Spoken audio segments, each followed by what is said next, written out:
Welcome back to Distributed and Multi-GPU Deep Learning. So in this section, we will be talking more about additional tools to do distributed deep learning. Here are the additional tools to parallelize the training.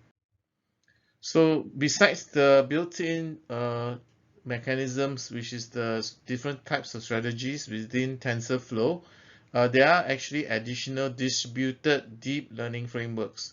So we're going to go through some of them here. So some of the most popular distributed deep learning frameworks are the first one called Horovod, and this is actually a kind of it's a Russian, I believe, word, which is a kind of a cultural dance where they are actually in a circle. So interestingly enough, Horovod is arranged in a ring, hence the name, I believe. So Horovod is actually a distributed deep learning framework for TensorFlow, Keras, PyTorch, and Apache. So it is actually built in a way that it can work with multiple deep learning frameworks, including TensorFlow, TensorFlow Keras, PyTorch, and also Apache MXNet. And then we have another one called DeepSpeed, and the URL is here. Actually, DeepSpeed is a deep learning optimization library that makes distributed training easy, efficient, and effective. And yet another one from Intel is something called Big DL. And Big DL is the distributed deep learning frame library for Apache Spark and Big DL. Users can write their deep learning applications as standard Spark programs, which can then directly run on top of existing Spark or Hadoop cluster. And it adds in the additional feature of being able to distribute this over multiple nodes. So Big DL. But it needs to have a Spark deep learning infrastructure in place. DeepSpeed is actually from Microsoft, and it's actually quite a new library, but this is actually is able to speed up the distributed learning. Horovod is from Uber, and it's actually one of the most established distributed deep learning frameworks that's out there, and it's been proven for use with multiple frameworks. So we're going to spend a little bit more time on Horovod, but you can explore the other libraries as well. So we're going to talk a little bit about the Horovod core concept. So Horovod core principles are based on this parallel processing framework, MPI, concepts of size, rank, and local. Rank, all reduce, all gather, broadcast, and also all to all. These are best explained by examples. Say we want to launch a training script with 4 servers, and each of these 4 servers have 4 GPUs. So this is actually a scenario for the example below. So 4 servers with 4 GPUs each. If we launch one copy of the script, and we will launch one copy of the script per GPU, the size would be the number of processes. So in this case 16, because 4 times 4, 16 altogether, 4 processes. The rank will be the unique ID for each of these processes, so from 0 to 15. The local rank will be the process ID within the server. So because each server has 4 GPUs, and we have one copy of the script per GPU, therefore within each of the server, we have IDs running from 0 to 3, from the first GPU to the last GPU. All reduced is an operation that aggregates data from multiple processes and distributes the results back to them. So it's actually a way of reducing the data, okay, combining the data together from multiple processes. And then you need to actually basically spread this information back, or distribute this information back to the source, so that all of them will have a common understanding amongst them. All gather is not based on reduction. All is, again, involves all the processes, but we are merely getting the information in one direction, just getting the data from every single process. Whereas all reduced, it does the aggregation from all the processes, and then actually there's an additional step of distributing the data back. Broadcast is the reverse of all gather. So all gather gets information from all the processes into one spot. Broadcast does the reverse. It takes information from one process and then sends it to all the other processes. All-to-all is basically any-to-any kind of communication. So all the processes exchange data with each other. So in all-to-all is a bit different from all-reduced because there's no aggregation of the data. We don't try to combine the data together. For example, doing an average would be one aggregation operation. So all-to-all is just a communication. So there's no aggregation involved. We know that in distributed training, we have this step where we need to synchronize the updates from each of the individual nodes. And the way that we do this in Horovod is to not use a parameter server. So they use a distributed mechanism to do this called the ring all reduce algorithm. So the ring all reduce algorithm allows worker nodes to average the gradients, so aggregate the gradients and reduce it, and then send it back to all the other nodes as well, without needing a parameter server to act as one central point of coordination. So this is a distributed or decentralized synchronization mechanism using a ring-like structure, hence the name ring all reduce. The users or each of the machines, they actually utilize the message passing interface or MPI for the implementation.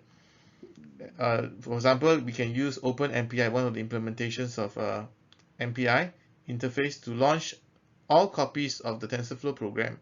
MPI will then transparently set up the distributed infrastructure necessary for the workers to communicate with each other. So all the previous operations, all gather, all broadcast, etc., is actually supported by MPI. All the user needs to do is to modify the program to do the aggregation, to average the gradient using the MPI mechanism to do this reduction. And then the MPI mechanism will also ensure that after you do the reduction and average the gradient, you also disperse the information back to all the nodes as well. Now the diagram here just shows you how this is done in the all reduce operation, where the information is basically exchanged in a ring. The ring is a bit complicated looking here because it's not arranged nicely in the ring shape, but the information flow is ring-like. So you can see that there is information that goes in the ring here, and eventually all the nodes will be synchronized. And we're going to talk a little bit more about this in detail because this diagram is a little bit hard to see that ring shape and that ring interaction because there's this crisscrossing of the lines. The later example will show you how this ring reduce algorithm actually works. So the main idea here is that we don't want to use the parameter server, which will be a single point of failure and is also a bottleneck. So because we're going to use Horovod uses a decentralized strategy, so it's still able to achieve the same result as a parameter server, but it does it using a distributed mechanism, a decentralized mechanism called the ring all reduce algorithm. And it's actually a very efficient algorithm that does a very good job, and is actually one of the proven mechanisms that is able to scale to a very large number of nodes without having to have a centralized synchronization mechanism. So here's a larger diagram to help us visualize the Horovod all reduce algorithm. Now the ring implementing the all reduce algorithm has two phases. In the first phase, this is actually a share and reduce phase. Share reduce phase, and then the second phase is a share only phase. So in our example, the reduction operation, the way that we aggregate the data is basically a sum. We can also use average, etc., but for the sake of this example, to keep it simple, we're just going to use the sum as the reduce operator, the aggregation function. So worker A is one node. We have three numbers, right, in this vector here, A0 to A3. B has these four nodes, four numbers also in the vector B0 to B3.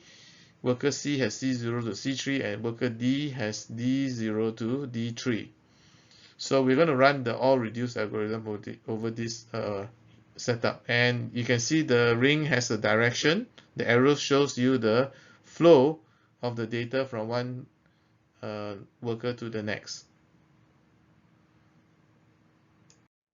So in the very first share reduce step, we have process A send A0 to B, and B will send B1 to C, and C will send C2 to D, and D will actually send D3 to A.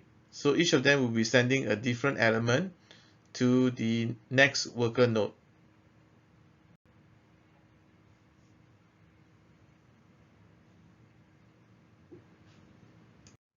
Now, since worker B has actually received A0, we find that in the next step of the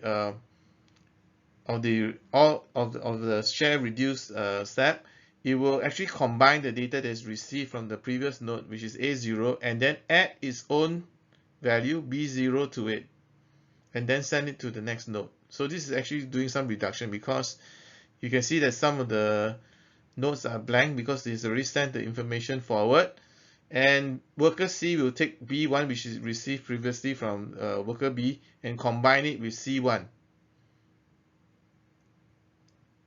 And similarly, D, which we actually received the earlier value from worker C, we will then combine it, which is actually C2, we will then combine it with D2 and send it to the next node. And worker A, which has actually received D3 from the worker D, will send it together with A3.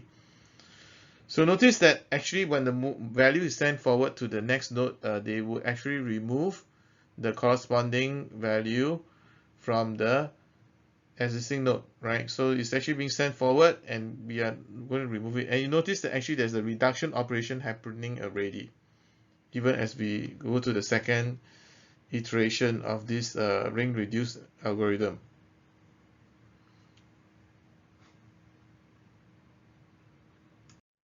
Then in the next step, again, we will combine the next value with the values that were received with from the previous node as well. So you can see that actually each of the node will have one so-called sum or reduced value already by this time, and each of them are actually storing a different component of the reduced values. So each R1, R0 to R1, they are not on the same node, but R1, R0 is actually the combination of all the previous value, A0 plus B0 plus C0 plus D0. R1 is actually the combination of A1 plus B1 plus C1 plus D1.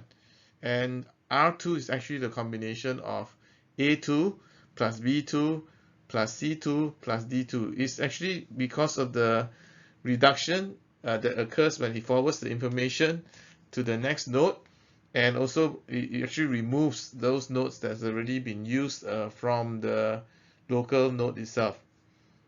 So finally, at this stage, we have all the reduced values, but they are not stored in the same place. So this is actually the end of the share reduce phase. The next phase that it does is actually to the share phase, because all these values have to be merged together so that all of them will have all the same copy of the reduced values, which is actually what it does next after this. So if you just send all these values forward to each of them will have one copy of the values eventually. So you're going to send this reduced values to each other. So the second step is basically a broadcast or share only step, where it is quite simple. There's no reduction operation. We just send the data that we have to the next node, and the next node will send the data that it has to the next node, and so on and so forth. And having gone one complete ring, all the data will be available to the next node. And you can see that now the R0, R1, R2, R3 is actually present in each node, having gone one complete round. And it is fairly efficient algorithm because it minimizes the communication, and only at the last step, when all the information is sort of distributed across all the nodes, it only needs to do one round of transmission in order for all the nodes to actually get the reduced values. then you can repeat the cycle again. When we had this, basically this is a synchronization step, right? So all the values now are synchronized across all the nodes, and then we're going to do the next step or next iteration in the training. So how do we actually use Horovod with Keras? So Horovod supports Keras and regular TensorFlow in similar ways. To use Horovod with Keras, we will need to make a few modifications to the training program. First of all, we need to run the initialization Horovod init. Then we need to pin the GPU to a single process. So each GPU is assigned to one process. And then within the setup of the GPU for per process, we are going to use the local rank. Remember the local rank, which is the ID within the particular machine. Then we need to scale the learning rate, set the batch size, etc. And then we need to wrap the optimizer in the HVD distributed optimizer. So we cannot use the standard Adam optimizer. We need to actually change the optimizer, because the optimizer must work together with the all reduce algorithm to synchronize the update in the whole ring. So the distributed optimizer delegates the gradient computation to the original optimizer, and then it averages the gradients that comes as a result using the all reduce or all gather, and then applies those to the average gradients to all the nodes. So it does make use of the original Adam or whatever optimizer that Keras provides, but it adds a layer over it where it does that synchronization across all the different nodes using the all reduced algorithm, which we just talked about just now. We need to also add the HVD callback broadcast global variables. This is the one that actually shares the variables from rank 0 to all the other processes, and this is necessary to ensure consistent initialization of all workers when training is started, and random waits or restore from a checkpoint. And we need to modify the code to save checkpoints only on worker 0 and prevent other workers from corrupting the checkpoint. You can do this by doing do not checkpoint if the rank is not 0. This is similar to the index that we talked about in the mirror strategy, but here we use the rank number to see which is worker 0, the chief.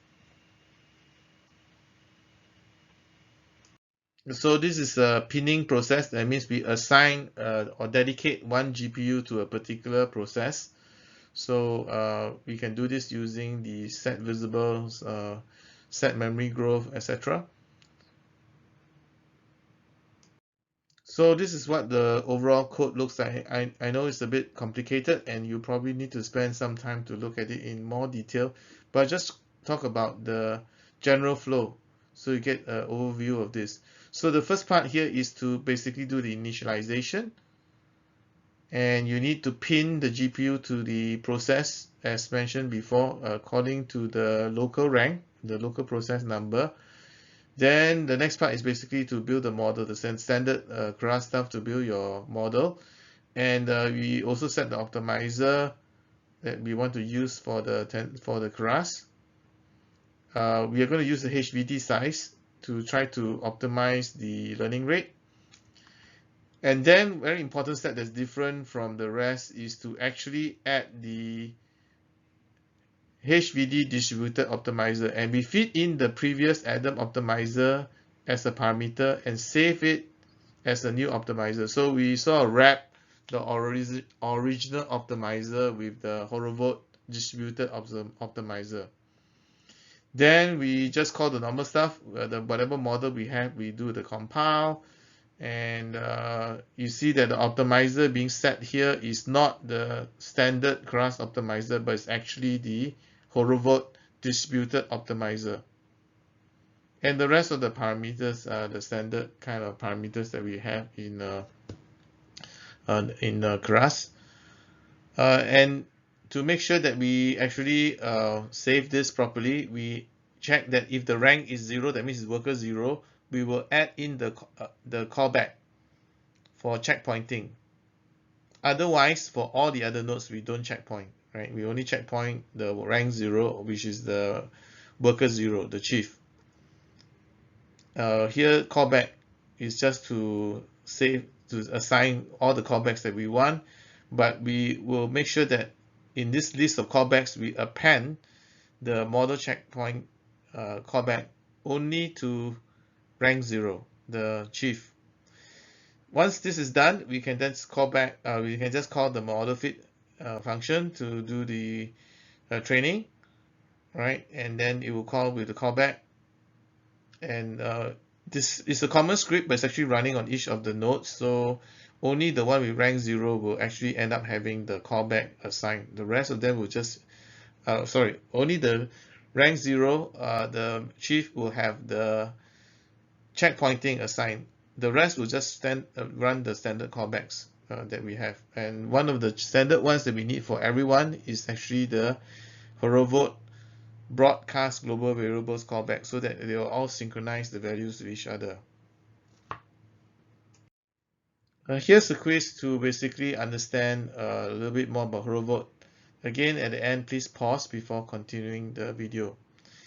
The advantage of the Horovod all-reduced algorithm is that 1. It reduces the computation cost at each GPU. 2. It increases the computation speed at each GPU. 3. It reduces the bandwidth needed to update all the parameters across the multiple GPUs. The bandwidth meaning the network bandwidth. And D, it increases the bandwidth needed, the network bandwidth needed to update all the parameters across multiple GPUs. So is it A, B, C, or D? So think a while before proceeding to the next part of the video.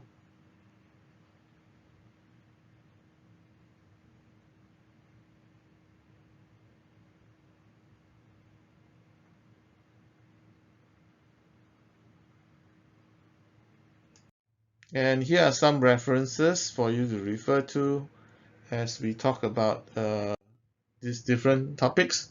So there's actually a article written on distributed training in this first one, and there's some documentations on the Horovod.